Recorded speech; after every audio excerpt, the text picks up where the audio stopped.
Do you want to buy a cool watch under $500? Keep watching.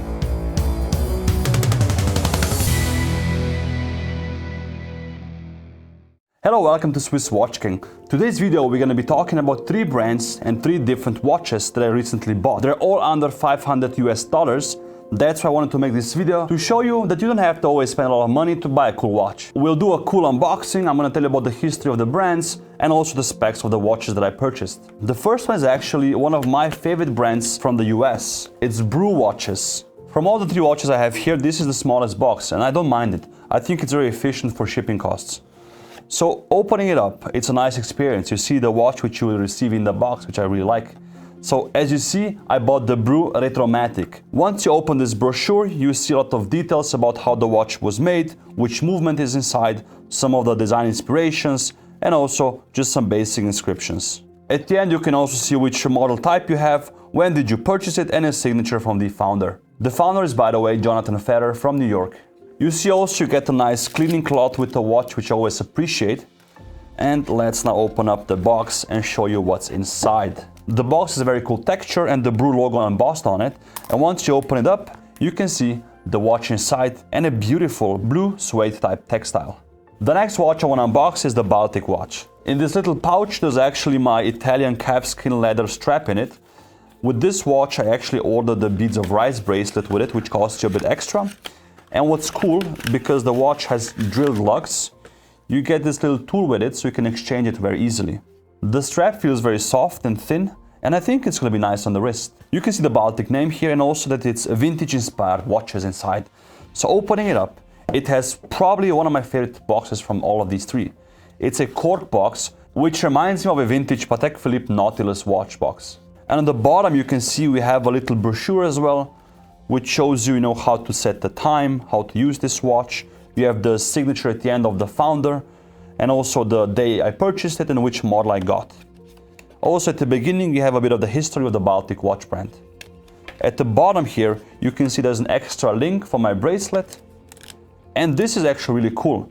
This is a receipt or like a little print from the Vichy machine. The Vichy machine actually tells you how accurate your watch is, so we can read the rate here, the amplitude, and also the beat error.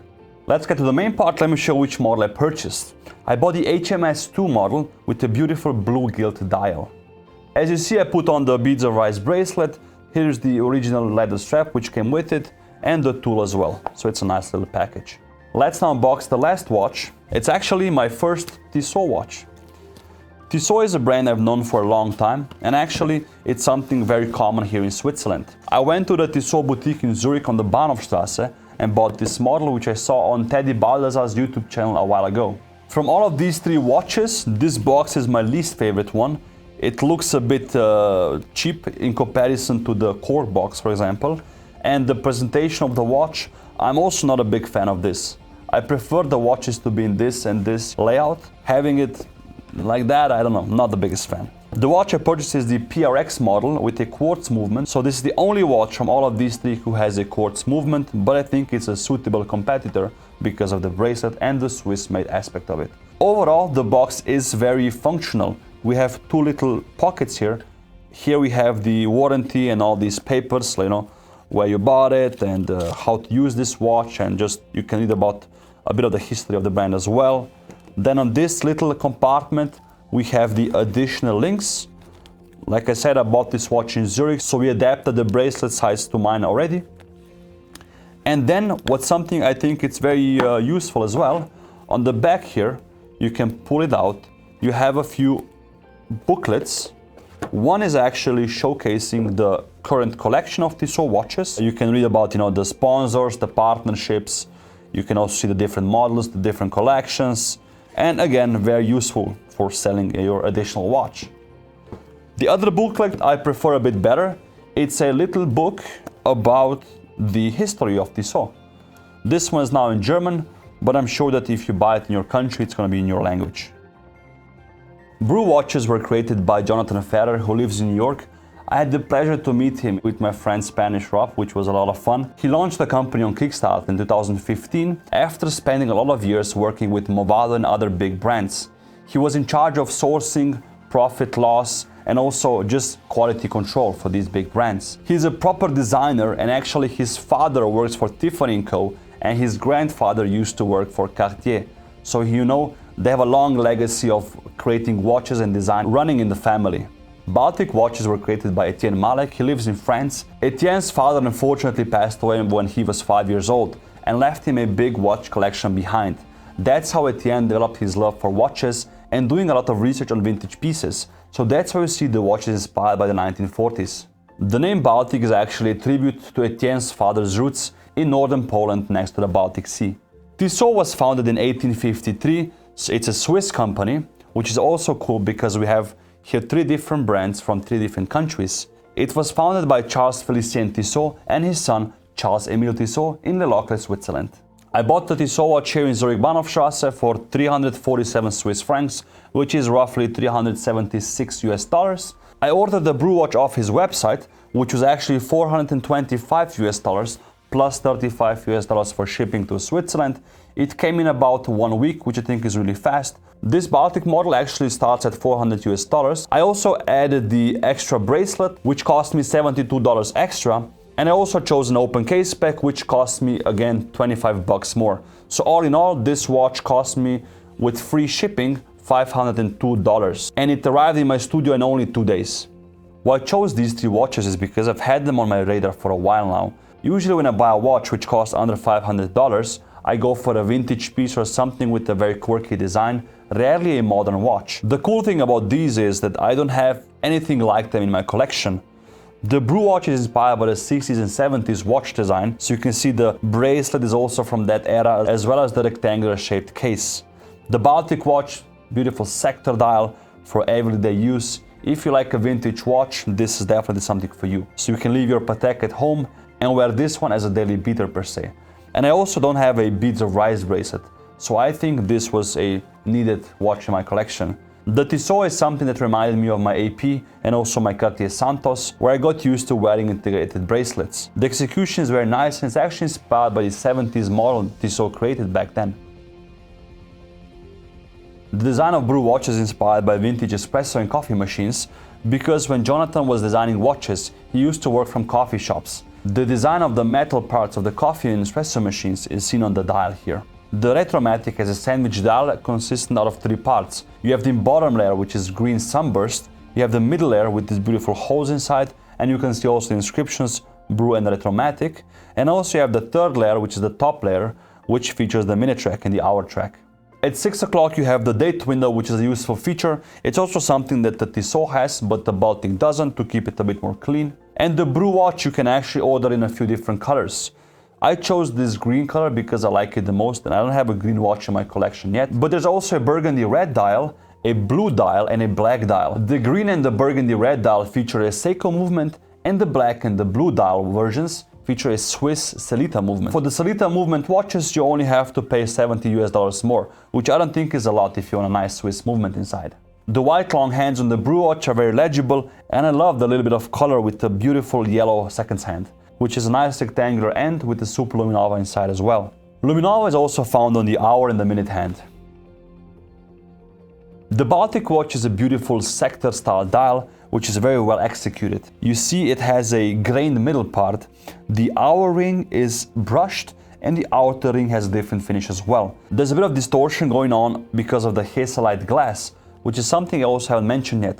The Brew features a sapphire crystal glass, as well as the Tissot, and the Baltic features a hazelite crystal. Hazelite doesn't chip, but it scratches a bit easier. The box-shaped glass here adds to the vintage appeal of the whole model, and actually you can repair it much easier than a sapphire glass.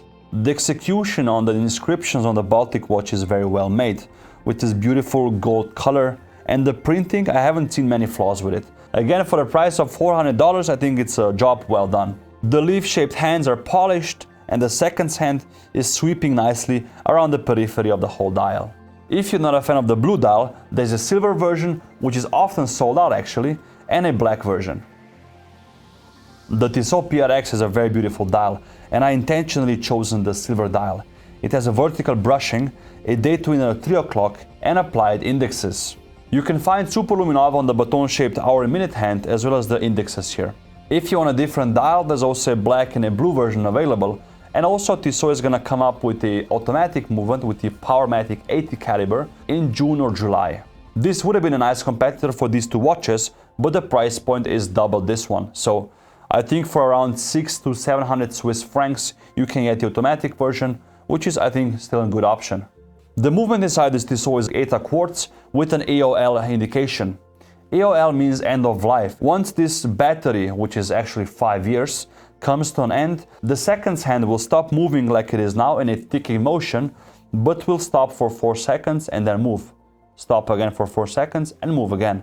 That's when you know to change the battery. The movement inside the Baltic is actually a Miyota 821A with a 42-hour power reserve and automatic winding rotor. The movement inside the Brew watch is a Seiko NH35A with a 48-hour power reserve and an automatic winding rotor as well. And last but not least, all three movements feature hacking seconds.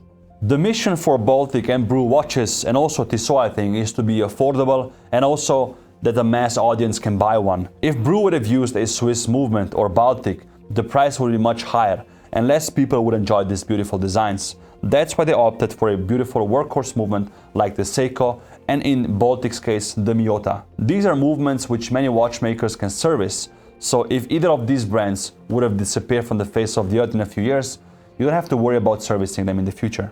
Brew and Baltic are actually owned by their founders, so you can easily contact them and hop on a call if you have some questions. Tissot is owned by Swatch Group, so the procedure is a bit different. Brew and Baltic are also very transparent when it comes to sourcing their components, and Tissot is a big corporation owned by the Swatch Group, so we don't even know where the components are sourced and they come from. But you have the Swiss-made guarantee on it, so don't worry about the quality. What I also like about these three watches, and that's something they have in common, they all feature a quick release on the case back here, so you can change your bracelet very quickly. Here we go, the Brew is already done. Very nice bracelet. The Baltic has the same system with actually 2 pins here instead of the one like the Brew has, and you see it's very easily changeable. The Baltic also has drilled lugs. With the Tissot you have the same principle like with the Baltic, 2 little pins which you pinch together and you can take out the bracelet. Now we can examine the real shapes of the watches here.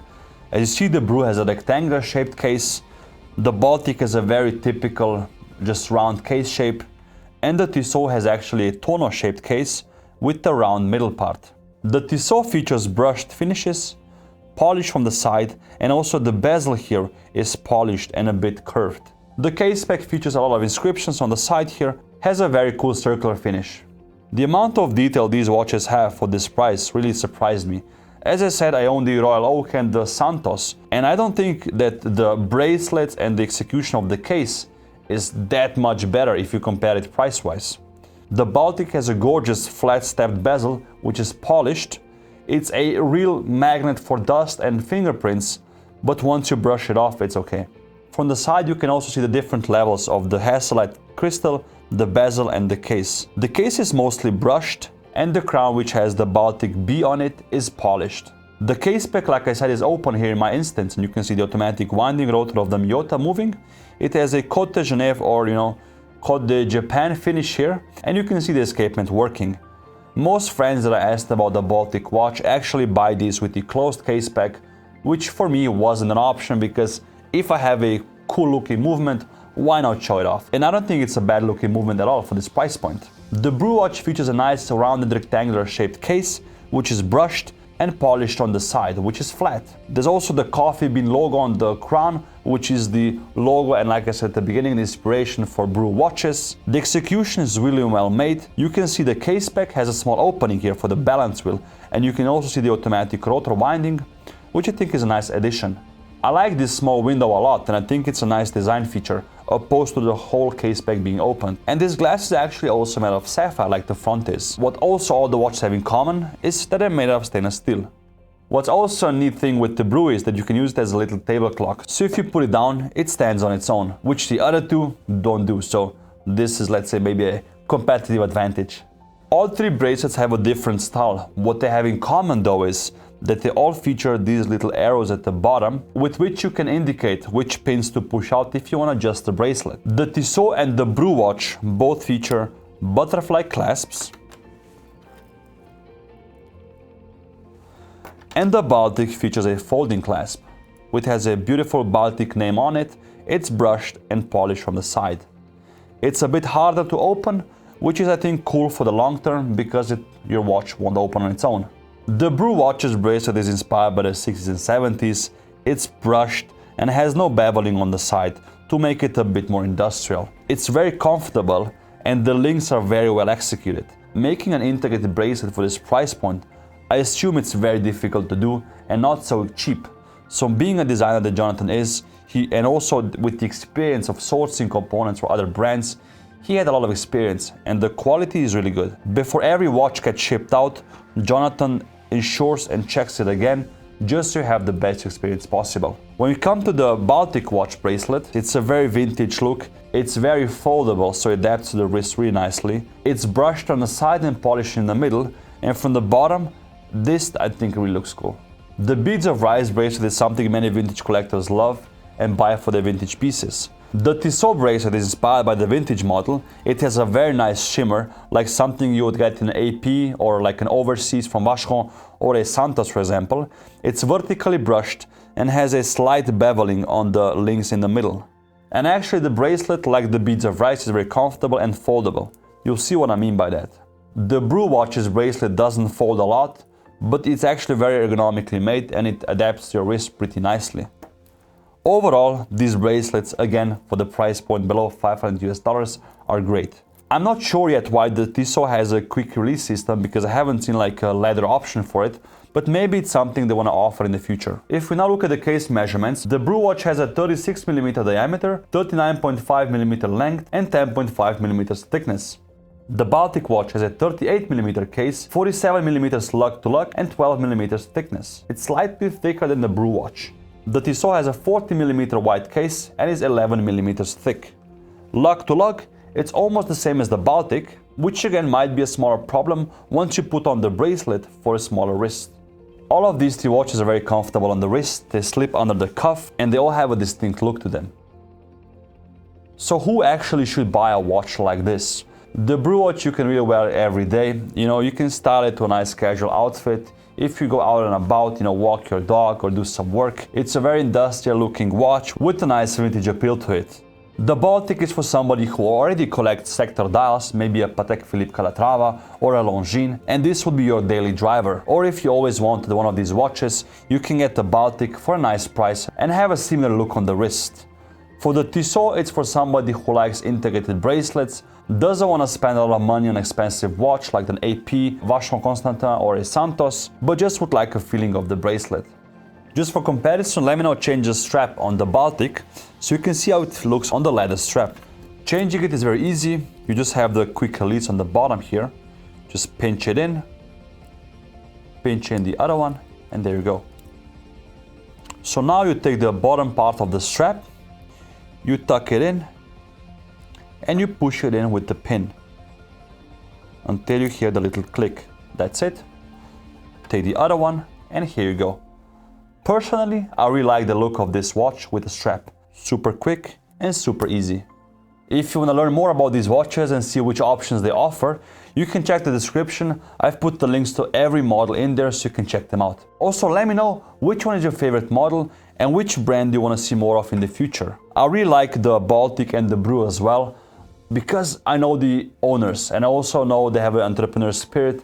They're creating their brand for the future and it's not a big corporation like Tissot is because it's part of the Swatch Group. If I would have to put them in an order of which one I prefer the most, these two would share the first position and this would be on second place. If you like the format of this video and you want to see more comparisons in the future with different price points, let me know, leave a comment down below and also tell me which brands should we feature next time. Share this video with somebody who you think might like these watches, leave a like and subscribe to the channel, it really helps me out a lot to make these videos for you guys.